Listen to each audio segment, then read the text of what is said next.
Thunderbird 69 med 429 Cobra 1. Första årsmodellen med 6. Alltså storheten med att vara tokig i bilar och båtar, det är faktiskt inte alla bilar och båtar som jag får se och åka med i och kolla närmare på, utan det är alla fantastiska människor som passionerat älskar alla de här fordonen och tar med en på nya resor. Tryggve, som jag vill kalla min kompis, vi stötte ihop i en träbåt en gång och sen ytterligare en gång på en tävling i Bilbao som inte riktigt gick som jag hade tänkt, men Tryggve hade kul. Och nu är vi hemma hos Tryggve i, var är vi någonstans? I Lindome, söder om Göteborg. Ja. Och nu ska ni få se på några härliga fordon. Ja, det här är liksom släktgård flera generationer tillbaka. Alltså, jag är 50 generationen och det är mitt fel att nästan hela ladugården är numera garage. Så. Man blir ju lite nördig med åren. Så. Men då måste jag fråga dig ändå. Vi stötte ju som sagt var ihop i en träbåt i Stockholm som har en egen historia som vi inte behöver ta här, för den berättar vi i Båttoki. Ja. Men du är ju helt uppenbart tokig, vackra och funktionella äldre saker. Hur kommer det sig? Vet inte, jag är född och uppvuxen här, bondpojk, tycker om grejer som funkar, låter kul och är vackra. Och då blir det ju italienare med amerikanska motorer och ja, allt ifrån 20-tal och upp till, vad är det nyaste vi har nu, 2002 eller något sånt där. Mm. Så jag tycker om allt som är kul och som går att använda. Mm. Och du använder det också? Ja, huvuddelen utav det. Alltså lastbilen som ni ser, den har jag inte varit på Godboll med, men i övrigt har jag nog varit med det mesta så på alla möjliga ställen och tittat på andra dårar som får runt så. Ja. Ja. Men du, nu sa du italienskt med amerikanska motorer. Då kan vi ju börja här med liksom någonting så ovanligt och udda som ISO. Vad är det här för bilar? ISO Rivolta. Det går en liten, 2 varianter här då. Renzo Rivolta var en stor industrigubbe uppe i norra. Han byggde skotrar, kylskåp. Och så fick han för sig att han skulle göra en riktig bil, en Gran Turismo då. Mm. Han hade gjort också 3-hjuliga MC-bilar som han licensierade ut till BMW Zeta. Det är en ISO-konstruktion från början. Så det är Renzo Rivoltas fel att BMW överlevde. Okay. Eller förtjänst, beroende på hur man ser det. Det hade jag ingen aning om, men han måste ju ha varit en hjälpligt begåvad ingenjör då, får man säga. Ja. Mm. Och de hade en stor, alltså det var massproduktion, så de byggde upp en produktionslina. De snodde då Giotto Bizzarini från han som hoppade ut ur Ferrari-stallet där i början på 60-talet när de hade gjort 250 GTO. Han höjde dem in som chefsdesigner. Giorgio Giargio jobbar på Bertone, han var väl 24 år då eller någonting när han ritade. Och sen snodde de lite från Gordon Kebble när det gällde DD-bakaxel och lite grann sånt där då. Mm. Men det här är en Cheva 327 Corvette-maskin. Mm. Och vad är det här för modell? Det har vi inte sagt. ISO Rivolta GT heter den där då. Det var den första de gjorde. Mm. Den gjordes i, 700X tror jag, mellan 63 till 74. 74 gick fabriken under i oljekrisen då. Ja. Men alltså den är ju, jag gissade fel som jag ofta gör när vi kom in, för jag tänkte ja precis, du sa jag har en Maserati-märke, men den lite påminner den väl ändå om en 3500 sådär, fast lite längre. Och den här bilen, vad har den för historia? Har du själv importerat den eller? Nej, det här är den första som kom till Sverige. Det var en som skulle starta generalagenturen för ISO. Mm. Han hette Uno Orange, han är känd i flyg- och Bugatti-kretsar. Och han hade generalagenturen för Triumph motorcyklar bland annat på 50-talet. Mm. Och den kom hit i februari 64. Jag har kvar all korrespondens, alla telegram som skickades för att få hit bilen. Det tog 2 år innan han betalade den, för han var svinförbannad för den kom hit utan någon glykol i vattnet. Men den hade klarat sig, så det är fortfarande originalblock och alltihop så. Sen försökte han sälja den. Gunnar Friberg gjorde ju någon sån där reportage i Teknikens Värld. 3 gånger så dyr som en E-Type, så det var väl inte så där jävla lätt att sälja på den svenska så. Så vi köpte den utav dödsbåt på anbud, jag tror det var år 2000 eller sånt där. Då hade den gått 4500 mil och nu har den nog nästan gått 6 eller något sånt där. För vi har åkt lite som tokar med den här. Bland annat med ungar och grejer på Goodwood har vi varit. Och lite rally och så. Men alltså den är ju fantastiskt snygg och i alla fall jag älskar ju hela konceptet med italiensk formgivning parat med amerikansk V8. Hur är den att köra? Underbar. Det är ju DD-axel, det är individuell framvagn, Alford & Adler, skivor runt om. Växlad så den går ju lätt att ligga i 150-180 och sådär va. Så det är inga som helst konstigheter. Den är ju gjord för att köra autostrader så. Det finns en massa historier, det finns en massa litteratur om ISO. Och det var någon då när de körde i kapp med någon Ferrari och han orkade inte längre för det började ryka av motorn sådär. De gjorde om motorerna på ISO för de fick inte höghastighetsoljetryck och oljetemp att funka med skeva motorerna.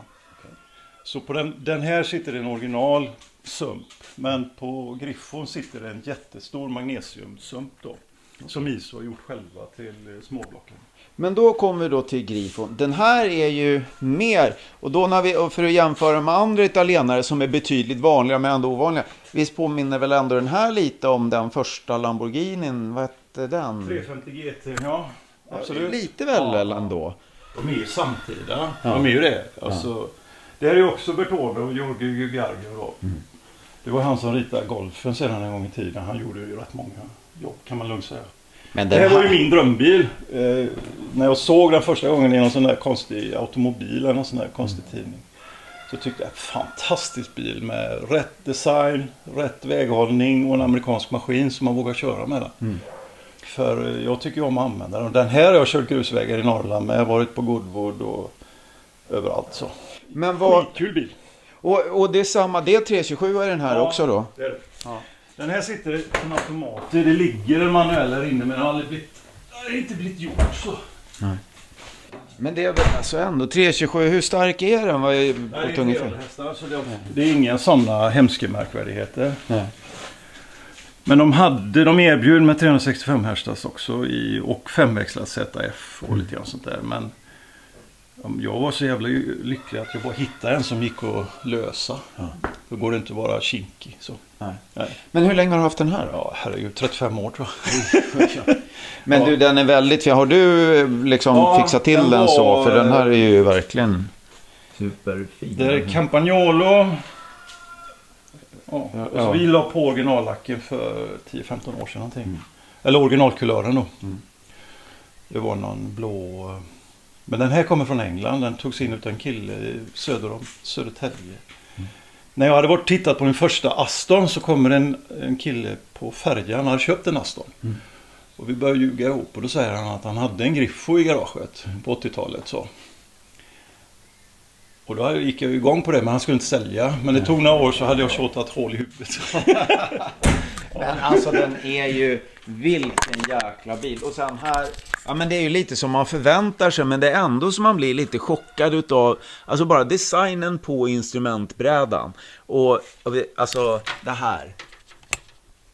Känslan i knappar på, men det gäller ju inte bara alltså den här, bara överhuvudtaget bilar från 60-talet och tidigare, det är liksom något helt annat än som det är idag. Men otroligt snygg måste jag säga. Det här är ju, när det gäller design så tycker inte jag det blir mycket vackrare än så här faktiskt. Sen är den här är minst lika rolig att köra och den är inte så dum den heller.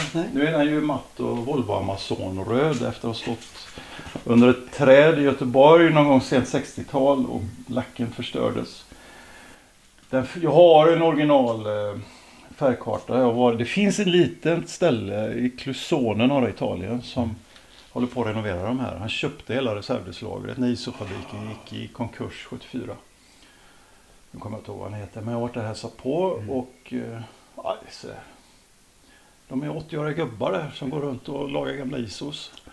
Och så skickar de räkningar på 3-4 millar och till tyskar då. Många såldes nya i Tyskland. De fick aldrig igång marknaden i Amerika för han hade gjort löpande band. Men de hittade ingen bra generalagentur för... Men det är alltså industri, alltså hur det kunde ha gått. För jag menar, om man tänker tekniskt, det här med att para amerikanska motorer med italienska. Alltså den här vagnen i USA, han hade ju... Men du, och sen är det ju Jagga-bromsar. Alfred Adler, samma som Maserati Jagga i framvagnen. Didionen, klumpen är Spicer, samma som Jagga. Didionaxeln är egen. Så det är plockat från väldigt många ställen.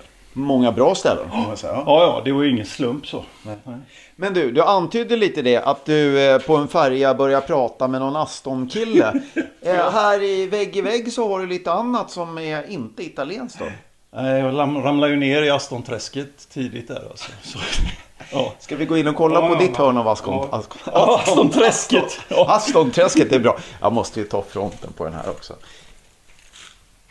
Så snyggt. Tryggve, då hoppar vi då från italien-amerikaner till, man får väl säga britter ändå. Blir det mer brittiskt än så här? Nej, jag tror inte det. Det här är väl lite så märkvärdigt, blåblodigt, brittiskt så på något sätt. Det här är en DB2 1952. DB2 Vantage Drophead Coupé. Så det här är första modellen som använder Vantage-begreppet då. Okay. Det tål. Har du lust att rulla ut den möjligen så vi får se den? Ja, visst. Det är klart jag ska göra det. Jag ska hämta lite nycklar. Ja. Vi ser om vi får in gubben. Har du kommit till det planet när man suckar eller stönar lite grann varje gång man sätter sig ner och reser sig ur en låg bil? Ja. Sen de här är inga roliga när kabeln är uppe. Men och den här, jag fick ju modifiera sätet lite på den här för de var ju lite mindre förr i världen. Ja, du är ju lång och ståtlig också så det behövs lite... Ja, lite onödigt stor så är den det. Så.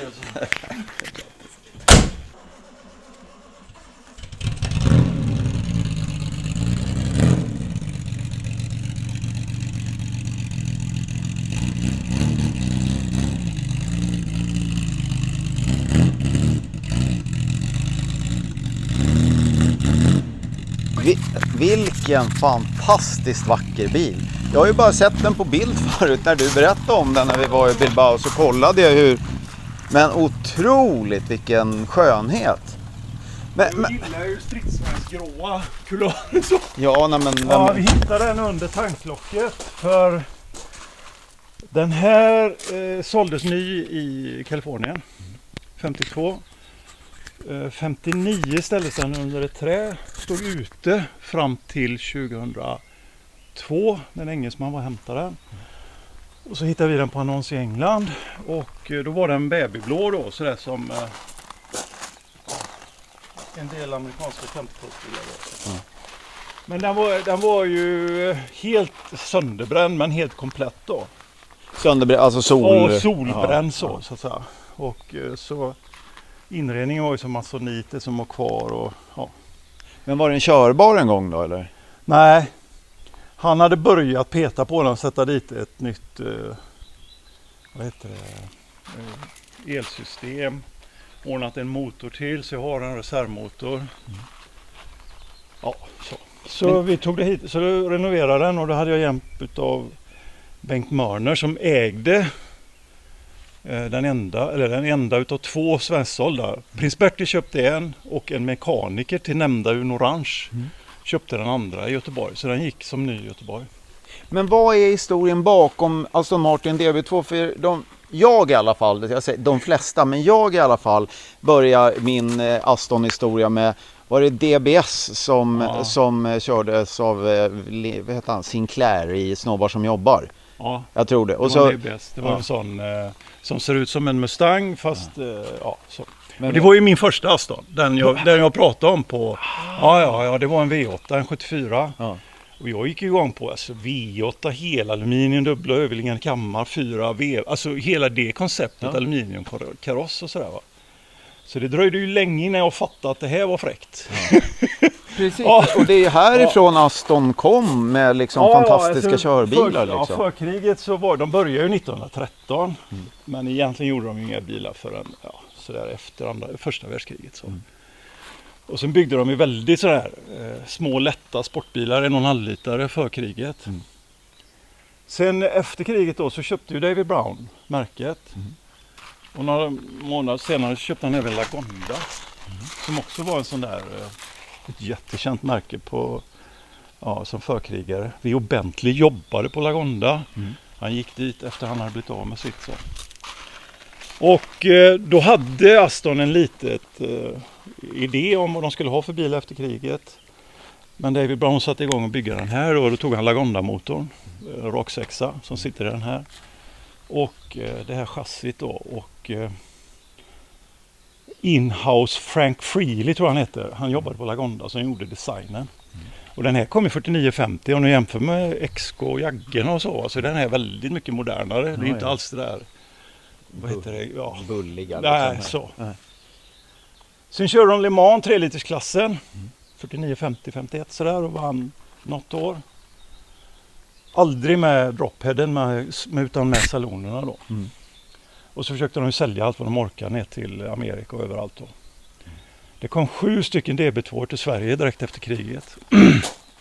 Och det berodde ju på att Sverige var ju ganska förskonat överhuvudtaget. Väldigt förskonat sådär då.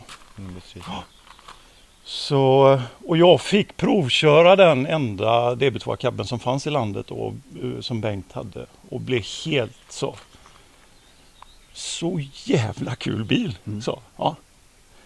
För jag hade inte riktigt sådär gått igång på någon design så, men när jag satte mig bakom ratten så tänkte jag, fan, och det berättade jag för han Bosse Bildoktorn en gång, det är fan med som ett kosläpp på enda gång. Alltså. Nej men alltså det är ju, alltså karaktären är helt annorlunda, Jaggas maskiner och sen är det ju aluminiumkaross, den väger ju dryga tonnet. Just och maskinen, hur stark är den 6an då? Den första som kom då var 105 hästar. Sen höjde de och det berodde ju på att de kunde inte ha hög kompression för det var ingen bra bensin. Nej, så. Men sen kom de med Vantagen då och då höjde de kompressionen så denna var 125 hästar i original då. Okay. Ja, förlåt, nu måste jag bryta in för du sa ju det förut att det här var den första Vantagen. Ja, det var den första modellen DB2 som användes begreppet Vantage för den trimmade varianten då. Och sen har ju Aston haft, så fort du har lite trim på en bil, DB4, 5, 6 och så vidare, så heter de Vantage. Nu blev det ju V8 Vantage för 20 år sedan någonting sådär va. Då hänger det inte ihop riktigt längre, men så var början då. Men och du renoverar den här helt och hållet. Hur är den att köra då? Är den allting du hade hoppats på efter att ha testat den första gången? Jag har kört 5000 mil med den. Jag har varit i England 2-3 gånger. Jag har kört Sverige, Tyskland, Danmark. Så. Vi åker som fan och den 130 motorväg. Men småvägar är ju det är då den är kul. Liksom. Autobahn är ju inte så jävla roligt alltså. Så. Men den går, alltså nu är det så här gearhead igen liksom, men om du säger autobahn, hur kommer den upp i 180-190? Gör den säkert, den gör nog 180 skulle jag tro, men jag vill inte varva den så. Alltså det är en, men det kanske är fegt, jag vet inte, men jag vill inte bli stående där nere alltså, så. Och det finns ingen, ska man åka fort ska man ha andra bilar. Ska man åka fort på småvägar ska man ha en sån här, tycker jag då. Men då, apropå andra bilar, och det var där, det enda jag visste om om märket Lagonda, det var, jag trodde att det var en Aston Martin-modell. Tills du förklarade för mig hur det låg till då när vi sågs nere i Bilbao, och det var en massa Lagondor där. Och som av en händelse så står en sån här inne. Ja, det står en Lagonda. Kan vi inte gå in och titta på den så? Men, och vad är, då är det alltså, säger jag rätt nu, David Brown. Då var det han som köpte Lagonda. Här ser ni spåren efter en fin engelsman. Så. Lämnar alltid ett visitkort. Det är bara artigt. Men det här är då det som jag trodde var Lagonda. Men det fanns ju mycket mer historia. Men berätta om den här kantiga skönheten. Det här var kan man säga, den bil jag tyckte var fulast i hela världen innan jag hade sett den i verkligheten. Jag var någonstans i England, kommer inte ihåg var, och det stod väldigt mycket bilar så där. På ett ställe så såg man inte att det stod en bil så här när man gick förbi så, eller gick så. Och då stod det en sån här, för den är ju, alltså när den kommer ner på backen, den är ju inte, den är lite drygt en meter så när den väl kommer ner. Och sen är den ju helt jävla sjuk på alla plan så. Vad 17 var tanken? Här står jag, nu det är alltså en bra jämförelse. Här är bild på din DB2 och en annan DB2. Bengts DB2, den första svensksålda, förutom den som Prins Bertil köpte då. Men den tog han ner till Rivieran. Den gick på Hovs skyltar. För då måste man ju ändå säga liksom, det här är ju en bil som är omöjlig att inte älska. Alltså det är lätt att förstå. Den är vacker, den är engelsk, den har egen färg. Här är det mer så här, ja men man kanske måste vara mor till den här bilen för att älska den omedelbart. Tills man vet lite mer, vad 17 tänkte Aston Martin när de ritar den här bilen liksom? Det här är ju, alltså det här var ju, vad var det, 75? Den visades första gången på London-showen 76 tror jag. Och då var det en kille, det finns en väldigt bra historia. Det var en amerikanare som hade köpt Aston. Han gick ju konkurs vart och vartannat år, Aston. De har ju tagit död på många rika män. Förmögenheter. Så, men, och då fick de fria händer. De skulle göra något. Och det här blev ju helt fantastiskt. Det här är ju en vägvagn utan dess like. Den lämnar ju ingen oberörd. Nej. 740-älskarna tycker ju att den är perfekt. Ja. Nej, men verkligen, ja, när 740 kom tänkte jag fan, de har bara kalkerat och så tryckt ihop den lite liksom. Ja. Typ så. Det finns någon historia om att, för Wenders i Malmö hade en. Och det finns någon historia om att Volvo var nere och kollade. Jag vet inte, jag har ingen aning. Vi köpte den här, jag köpte den 2000. Och sen hade vi familjebil, åkte på semester i Europa. Campingtält, trangiakök. Venedig, Kroatien, så. Ungarna, med den här, ja, alltså. ja, det är klart. Ungarna där bak, de var ju inte så stora då, så då kunde man stuva där nere vid fötterna också. Så. Det är en fantastisk vägvagn. Nu flängde jag ur motorn för något år sedan, så den är nyrenoverad, den står där borta. Det är en Chrysler 727, automat. Men hur är det då? Alltså Chrysler 727 på 70-talet var väl inte så roligt? Ja, det här är tidigt 80, så det är lock-up och grejer. Ja, så okay. Det är inte första generationerna. Nej. Nej. Och motorerna är ju... Den är lite underdimensionerad motorn för den här bilen. För det är ju samma som sitter i V8 och det är BS-V8. Men vad fasen. Nej, den här är kul. Men den... ja. Och sen är det ju instrumentpaneler. Nu ser du ju inte det. Det är ju bara siffror. Eller det är ju touchkontroller och sånt. Ja, det är, men alltså apropå James Bond som ju man ju tänkt, ja men kolla, va? Det här är ju fantastiskt. Alltså ett rymdskepp liksom. Man tänker bara, det här måste ju vara ett absolut framkant när det var, och titta här. Ja, där körde säten och stolar, eller vad heter det, och rutor och sånt. Ja. Ja. Men annars, då har du renoverat motorn, men annars är den good to go liksom. Ja, det är lite rost i trösklarna. Chassit på de här, de gjorde trösklarna helt förslutna. Inga ventilationshål, så de mörknar inifrån utav kondens och sånt där. Så jag behöver byta lite där. Det var ju Thomas Hedberg byggde ju om en sån här till kombi ja. Och han köpte ju den när han bara gått något 1000 mil, stått i ett garage i Frankrike. Men även den var ju trösklarna dåliga på då. Så det var så. Men annars är det inga konstigheter. Nej. Men du, apropå då att Thomas Hedberg, vår gemensamma Aston-kompis, och stationsvagn. Så du gillar stationsvagnar också, ser jag här borta. Vad 17 står du borta? För nu har vi haft italienare med V8 och så har vi haft Aston med Aston-motorn, Aston med skeva eller med Chrysler-motor. Och här står det en Ford också. Eller Mercury är det alltså. Vad är det för någonting? Ja, det är en Mercury Colony Park 68. Den är inte så gammal på gården faktiskt. Jag hade en Plymouth Suburban, en 52an herrgårdsvagn, rätt länge. Med 6 och 3P och sådär. Men jag fick aldrig in någon överväxel på den. Och så sålde vi den. Det var en kompis till mig som tyckte att han behövde den bättre än jag. Så. Men den här är ju en sån här bra åkerbil. Det är ju perfekt att åka till Byggmax. Fällbart, alltså den är väl stor. Nu sa du Plymouth Suburban, men fäller man sättet på den här så är den väl stor som en skeva Suburban inuti. Liksom. Den här är fantastiskt billig. Oj, koll.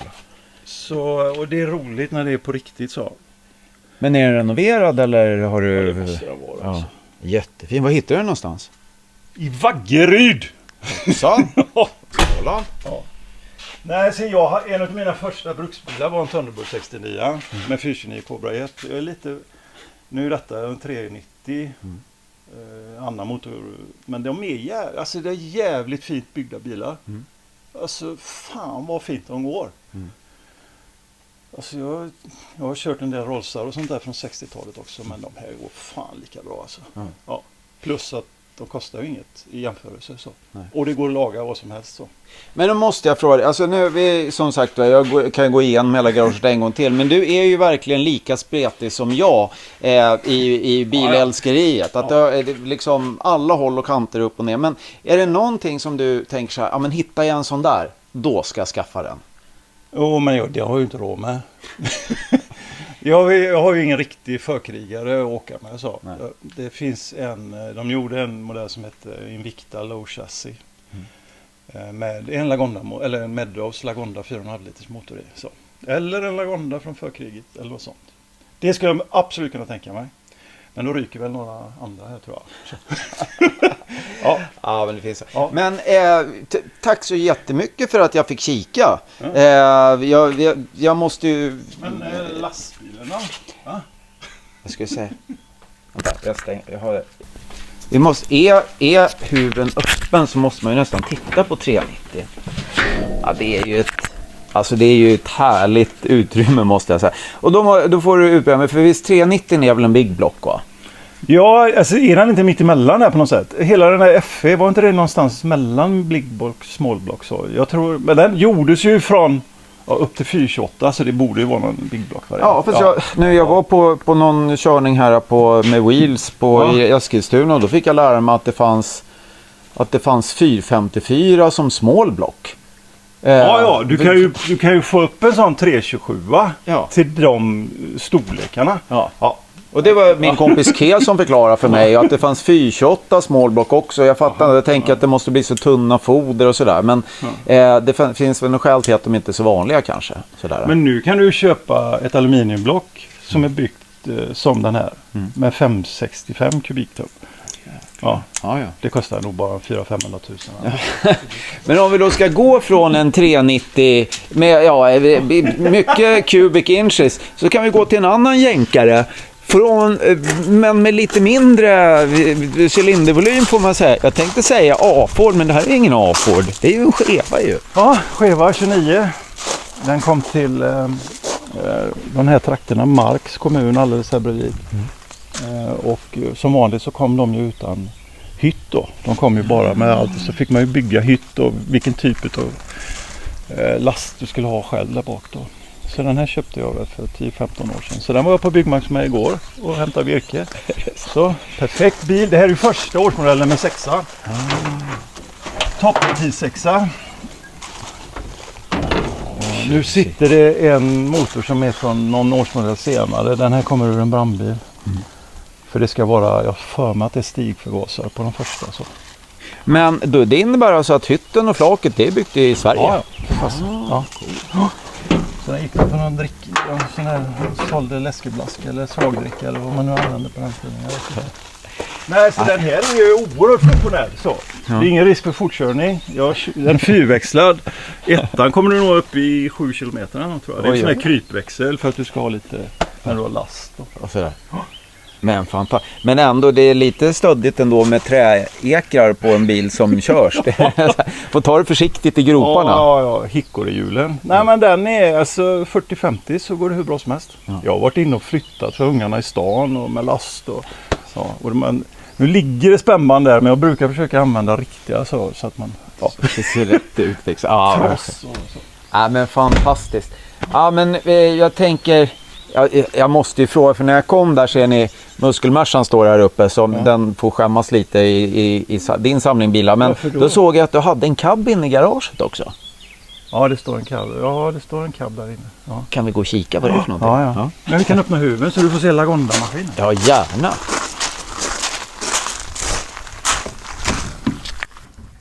Men alltså, bara det här. Att det är hållare för tändstift i motorrummet, det är ju liksom, det får ju stilpoäng bara på en gång alltså. Men det här är väl ändå något av det snyggaste jag har sett i motorväg. Det säger 2,6 liter är det. De kom som 2,6, sen blev de 3 liters 1955. Men ja, och sen är det väldigt litet gulligt lätt block, väldigt tunt sådär. Det är ju gjutjärn alltihop. Vad heter han? Mr. Bean, Robin Atkinson har ju kört väldigt mycket racing med DB2. Men då är det ju kupéerna. Eller saloon. Så. Men det är ju en rak sexa då. Någon sa till mig att raka sexor, eller min kompis Jocke som håller på med eftermarknadsbrut, han sa, för han bygger upp såna här australiensiska Barra-motorer som är raka sexor. Han sa det, men den raka sexan är den perfekta, bäst balanserade av alla motorer. Jag vet inte varför han tycker det, men den här går ju bra. Den ligger, som jag förstår det, så är det väl den och V12 tror jag, som du får en balans i hela maskineriet. Så. Sen jag gillar karaktären. Den är väldigt så... Hur mycket varvar den? Den varvar 5,5 eller sån här, va? Ja, otroligt fint.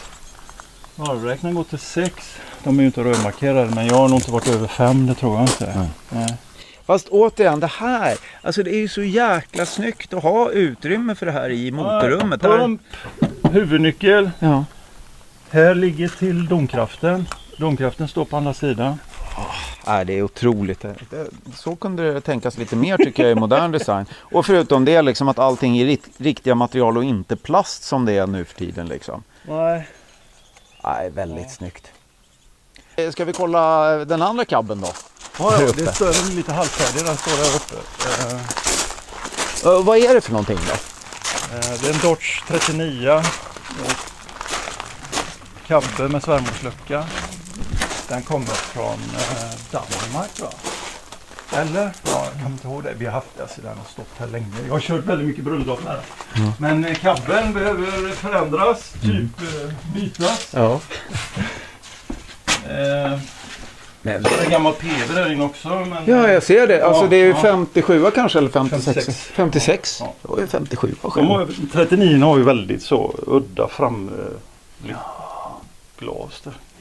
Men väldigt snygg är den. Ståtlig vagn. Det här är lite kul för den är ju överväxel. Och sen är det kul, cabben är vakuumstyrd. Så du... Och så sätter du upp och ner cabben. Det tar en stund, men den rör sig. Men det är ju otroligt. Det behövs bara en ny cabbe och så... Ja. Väldigt men då när vi ändå står här inne, det är klart att du har en PV också. Hur har den hamnat här? Pappa köpte den och hämtade mig från BB med den. Så den har varit kvar här sedan 57. Och sen är det de som i Volvo-kretsar, så är det en Elleman Jakobsson trimmad B16 i. Så den lämnar inte gården heller. Men nu har den stått alldeles för länge. Men snyggt. Jag åkte hem från BB i en Ford Taunus-turné. Det är inte lika kul. Vad fan, det är det. Ja, men ändå, jag brukar skylla på det för att jag gillar liksom Ford Taunus från 60-talet. Som är inte, det är inte alfamodell direkt, men väldigt snygg. Nej, men de är kul. Ja, men du, här kan man ju gå hur länge som helst. Men vi kanske skulle ta en kopp kaffe och prata mer bilar. Det tycker jag verkar rimligt. Ja, tack så jättemycket.